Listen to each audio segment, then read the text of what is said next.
So with that said, do we have any questions from the board? Just out of curiosity, the reason for the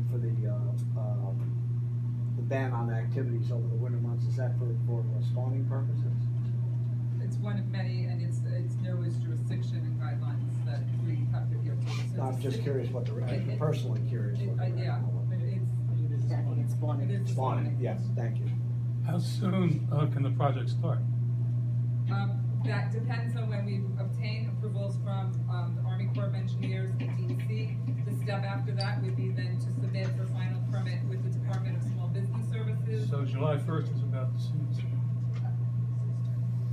We can't commit to a time frame about when it No, will it's start. about as soon as possible. As soon as possible, within, what I can say is that we can issue the solicitation to hire construction firms within 30 days of receiving the approved permit from the Department of Small Business Services.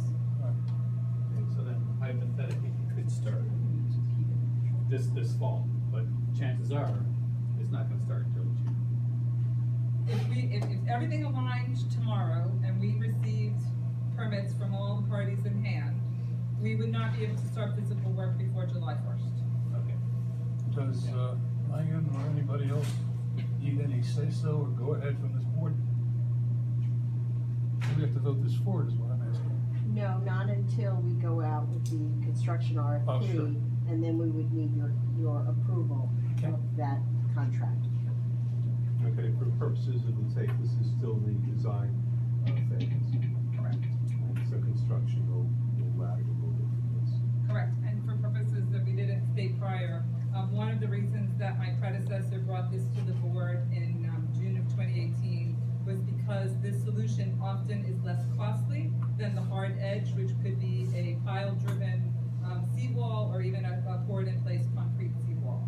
So we don't have the actual cost savings, but at the time, I believe the estimate in 2018 was in excess of $16 million, and the estimate at the time when we asked permission to pursue this option was about a $5 million savings. So that at that time, it would be roughly $11 million to build in 2018. Okay, so just to reiterate, instead of a pure replacement project as cost, a better solution, if I may say so, was found based on the most current thinking about resiliency and shoreline, and also improved access and utility. Access, utility, yes, and maintenance. Any further questions? Not until we get through more extended RFPs, which would take quite some time. So, just that, so. Okay, any questions from community? First of all, I think it looks beautiful, but my concern with, especially the stonework, we get a lot of problems from some of the disabled about trying to maneuver on wheelchairs. How ADA accessible are all these pathways going to be? So again, similar to Brooklyn Bridge Park, what we're looking at doing is reusing some of the existing stones to tie into the history of the site. The path that's at the top of the slope will be ADA accessible. It's there today, the asphalt path. The lawn path, I've heard either different size to lawn, it basically is a stable surface. We're reinforcing that, so that path that's getting you closer to the water is also ADA accessible. The path that gets down towards the water is going to be ADA accessible slopes and cross slopes. And we're gonna do our best to create a natural feel to that, although it may not be technically ADA. It's gonna be as accessible as we can make it, creating that natural feeling. Okay, and there will be some areas where wheelchairs can Right. get down relatively easy. And Yeah. none of the slopes exceed ADA, Right, so all the slopes meet ADA requirements. Correct. Just to add to that, sorry, the deciding factor will be whether or not New York State DEC allows us to concrete the stones in place along that lower path. It looks beautiful, I'm just picturing wheelchairs. Yep, understood, and we submitted a proposal that does have concrete, which would make it monolithic and uniform, which, but it will be graded to be ADA compliant, and if they approve it with concrete, then it will. If not, it will be a stabilized aggregate that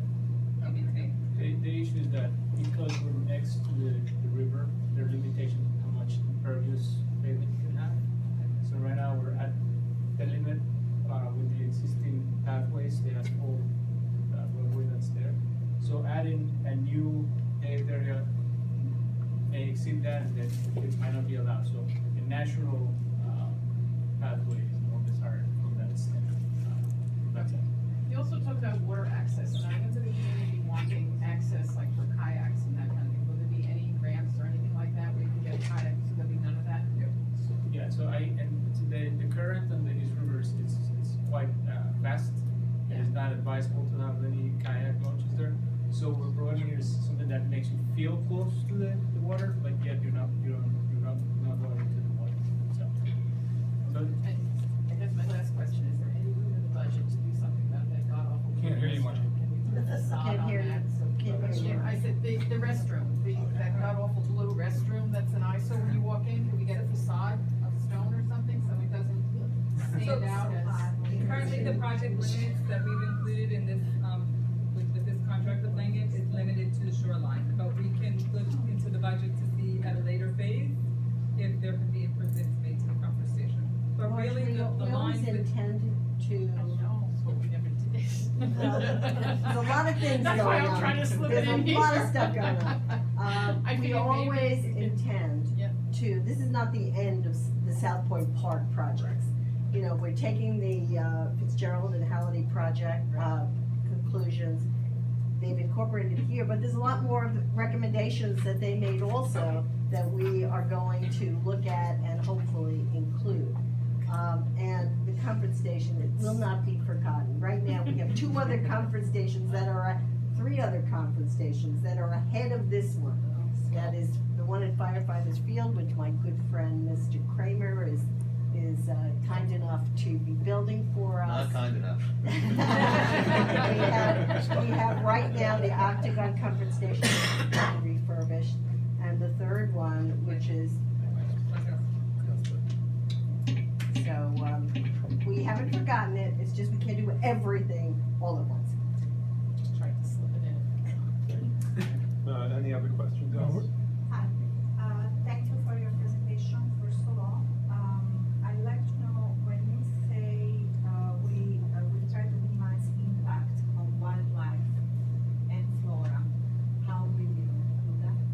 So, what we're planning to do is for the demolition of the vegetation within these areas, basically doing the demolition within, obviously, so in the winter, when these birds aren't in this area. And then there are enough vegetation within Southpoint Park itself, so when the birds come back during the migratory season, they would go to those trees that are already in the park, so we wouldn't be impacting where they actually are, they would just be moved to the trees that are 20 feet over to the left where they may. So there's plenty of trees within the park to take care of that. We'll also have language in the contract that, will delineate in accordance with state standards and guidelines for the DEC, how protective measures have to happen for the animals, and make sure that, you know, whatever notifications they advise would be included in the contract language for the contractor. And again, the state DEC, all of their branches of the flora, the fauna, the habitat are reviewing. There are 4 different branches in the state's, system that are reviewing for all of these questions, as well as the Army Corps of Engineers. There's 6 or 8 different offices within there that are looking at everything. And the last thing is the moratorium, it's part of protecting the wildlife, so we will not do work within the water within that time. So it's a combination of things that happen.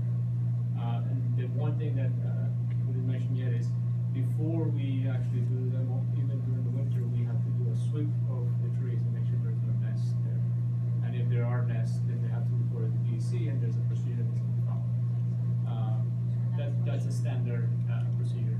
Right, that was in fact my next question. I would like to ask if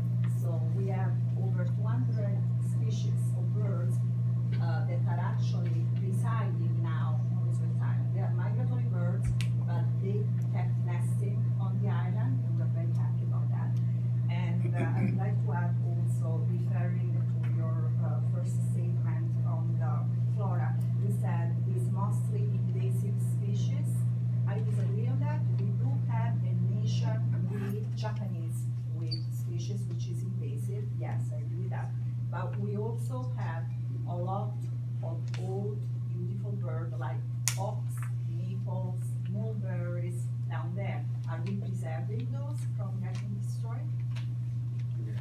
Well, I mean, I'll add the technical question, we can talk about the landscape itself. So, there's one issue here that we would love to preserve some of the trees. There's in fact some trees that could be technically preserved. The problem is that there is contaminated soil. So, in order to be able to install the cap, you need to move 2 feet, and you know that if you move 2 feet of soil around the tree, you're gonna kill the tree. And the other alternative would be to move that tree somewhere else to preserve it. But because it's touching contaminated soil, it's not advisable to move it somewhere else and bring contamination somewhere else. So we are limited by the regulations and the installation of the cap to preserve the vegetation. The other thing that's guided by engineering is in order to install to remove the existing walls, you have to excavate on the back, do it safely, and then to install the riprap, the same thing, you have to cut back the slope. So there's a lot of earthwork that needs to happen to be able to make this site safe for the community to use. So unfortunately, the vegetation will have to go. And then I'll let you talk about the actual. Before my conclusion, that gets complicated, or an added layer of coordination is that everything from the fences inward is deemed clean by the state DEC, because during the construction of Southpoint Open Space, that park was capped and filled. And so if we were to do construction between the fences on the island, then we would have to open a new permit with the DEC for their hazardous waste unit up in Albany, and they would have to review any type of tampering or anything that happens to make sure that we don't break through the 2-foot demarcation layer and go into soils that have been deemed to be contaminated. So all of our operations are really being kept from the fence waterway to keep us from having to go through that other layer of regulatory review. Now, we are talking about the design phase at this point. We will be talking about the construction phase, including answering some of these specific and technical questions at later dates when the contract is led, when we have responses to the contract. So these are in some way abstract considerations, and as a board member, I feel reassured that all agencies are competently involved and we're getting good answers. I think that we have a very busy agenda, and I think we'd like to wrap this up. I just have a last question, Howard, if I may. The last question in regards safety. I would like to know how high is Howard, that Paul. wall? Please. These questions are on the design phase. The construction phase, we'll talk in the nitty-gritty of the actual safety when we do get to construction issues, so we can deal with that. No, I'm not talking about the construction during construction, I'm saying an accomplished project for the residents, the visitors to walk. I don't see any railings over there, and I see a close proximity to the water. Well, we've heard that this has been done elsewhere in this fashion and with satisfactory results. Again, specific implementation may wait until we have a real design, construction in place. There's one more question I'd just like to ask Rick, who's here, as a blogger. Is there a storm categorization, like hurricane, level 1 through 5, that the resiliency project is designed to protect against? So it is the same 100-year storm with a storm surge. 100-year storm. So that's, I think, more than what Sandy was. But and then the elevation of the pad is 2.5 feet above the spring high water. So that protects you from actual water coming in.